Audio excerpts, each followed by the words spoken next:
there is a sound that stays with you forever once you've heard it. It isn't a scream, it isn't a growl. It's the sound a wolf makes when it has lost everything it ever loved. 3 nights ago, the village of Black Hollow heard that sound rising under a cold moon. By the time the sun came up, 14 people were dead. Their doors were still locked from the inside. Blood painted the walls, like someone had thrown it there in rage. And right in the middle of the muddy street stood a woman covered in ash and silver scars. She kept whispering the same words over and over. He promised he would protect us. But the man she trusted had already opened the gates and let Dracula in. The forest around Black Hollow was never truly quiet at night. Branches would shift even when there was no wind. Strange eyes watched from between the trees. Children who wandered too far simply never came back. Yet the villagers survived. They survived because of Selene. She wasn't fully human anymore. Years earlier, Dracula's hunters had attacked her family deep in the mountains. She escaped, but the bite of an ancient wolf spirit had changed her forever. Every full moon, her body would twist and break until something powerful and terrifying took her place. At first, the villagers feared her. Then she started saving them, night after night. She hunted the monsters before they could reach the walls. She stood guard in the worst storms, while everyone else hid inside their homes. Some called her cursed, others called her their guardian. Only one man truly understood her, Elias. He was a quiet healer who lived near the old church cemetery. Gentle hands, calm eyes. He never flinched. When he stitched her wounds after every hunt, he never looked afraid. When her claws came out, or when her eyes burned gold in the darkness. "You are still human," he once told her, while the fire crackled between them. Selene wanted so badly to believe him. But lately, something felt terribly wrong. Animals were found drained of blood near the river.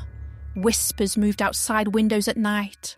A cold, heavy fog rolled through the streets every evening and refused to leave until dawn. Dracula was close, and Selene could feel his eyes on her. One night, Selene woke suddenly in her small cabin. Someone was standing right outside her door. She smelled wet earth, burning candles, and fresh blood. Her claws slid out slowly as she moved toward the entrance. Moonlight spilled across the wooden floor like silver water. Then she heard his voice. "Selene," Elias whispered.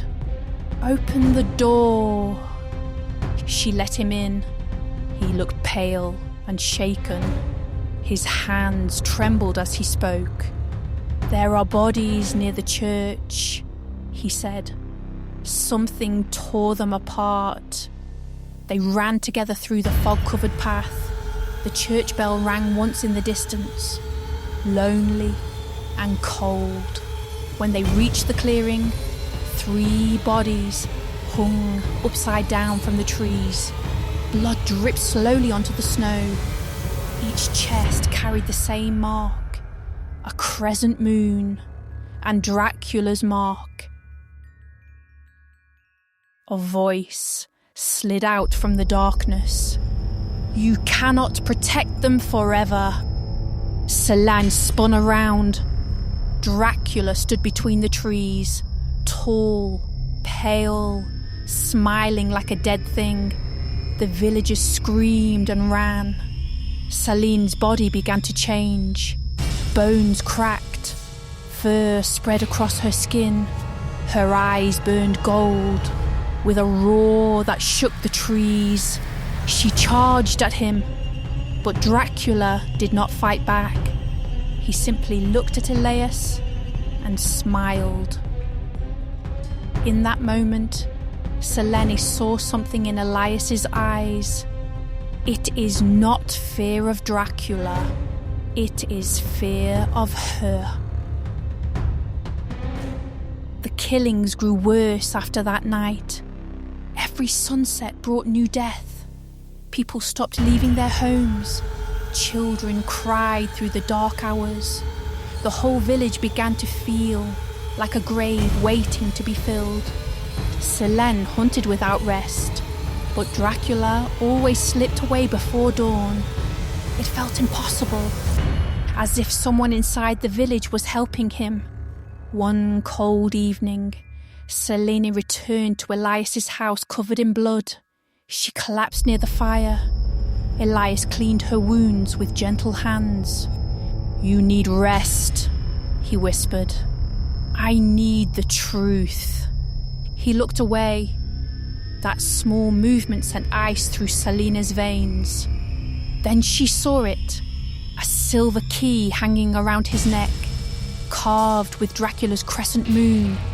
She grabbed his wrist. "Where did you get this?" Elias stayed silent. Tears filled his eyes. "I had no choice."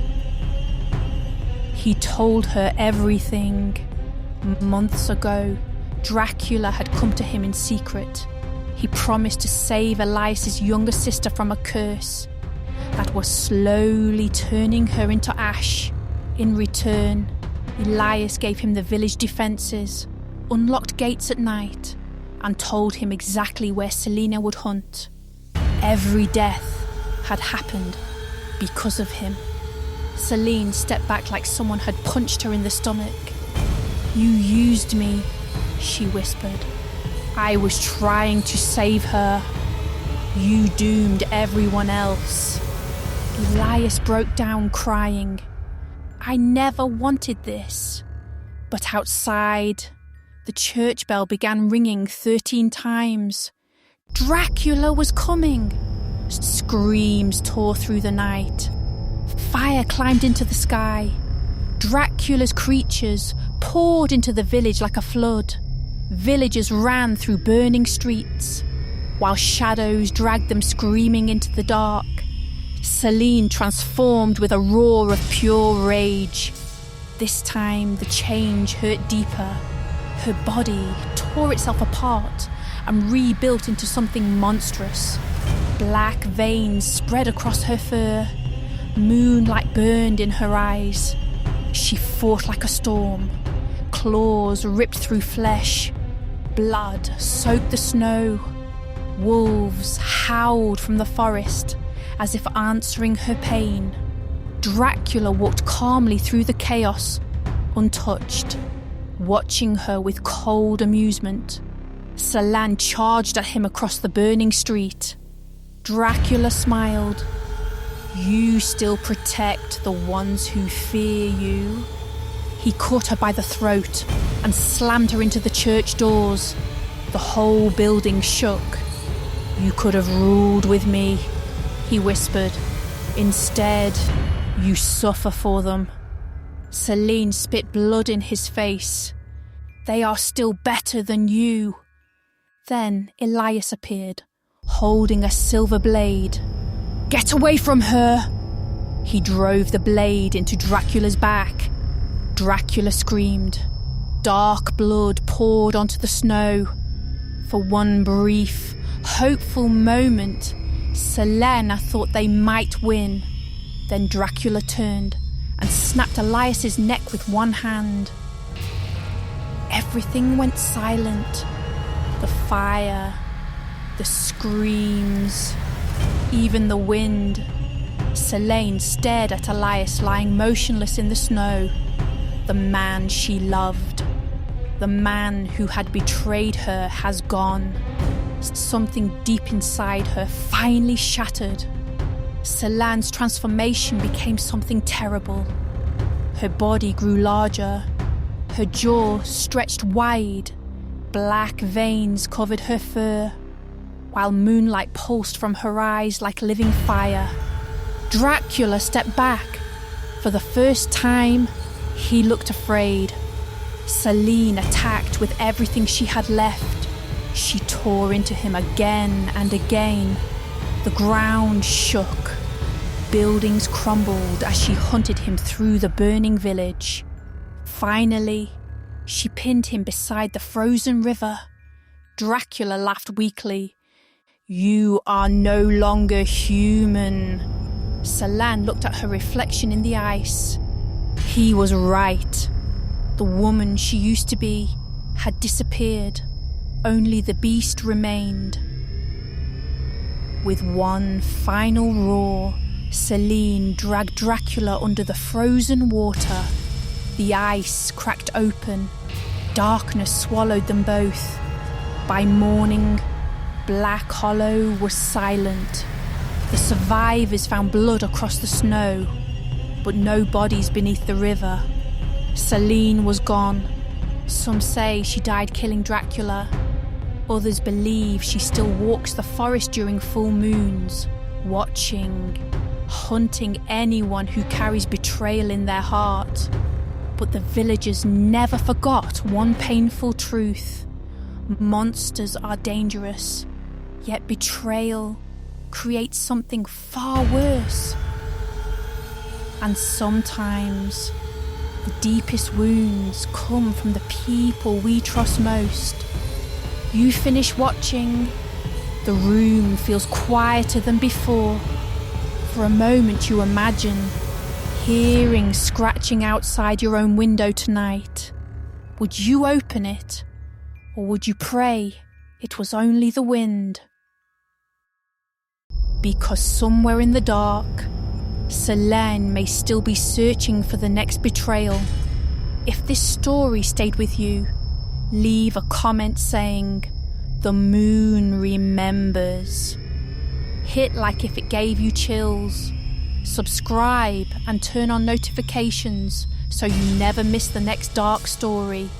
Keep your doors locked tonight. Some monsters don't stay inside stories.